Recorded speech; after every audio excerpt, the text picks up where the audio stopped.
ضلع ڈیرہ اسماعیل خان میں گداگروں کی بھرمار۔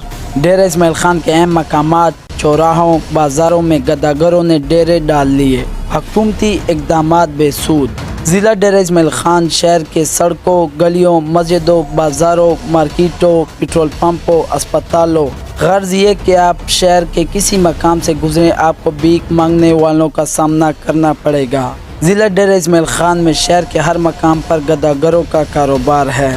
KPK نیوز کی طرف سے کیے گئے ایک سروے کے مطابق ایک بھکاری کی روزانہ کی آمدنی 3 سے 4 ہزار روپے تک ہے، جبکہ خصوصاً رمضان المبارک میں بھیک مانگنے والوں کی آمدنی اس سے بھی کہیں زیادہ ہے۔ یہ پیشہ ور بھکاری مارکیٹوں، بازاروں اور دکانوں پر 4-4، 5-5 کی ٹولیوں میں بھیک مانگتے ہیں، جن میں زیادہ تر کم عمر بچے بچیوں کے علاوہ عورتوں، خواجہ سراؤں اور مردوں کی بہت بڑی تعداد ہے۔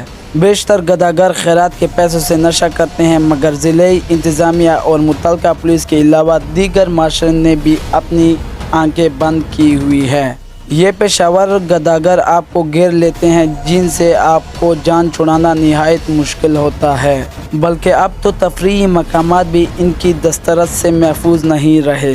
واضح رہے کہ گداگری ایکٹ کے تحت ان کو گرفتار کیا جا سکتا ہے، مگر اب سوال یہ بنتا ہے کہ ان پیشہ ور گداگروں کو گرفتار کون کرے؟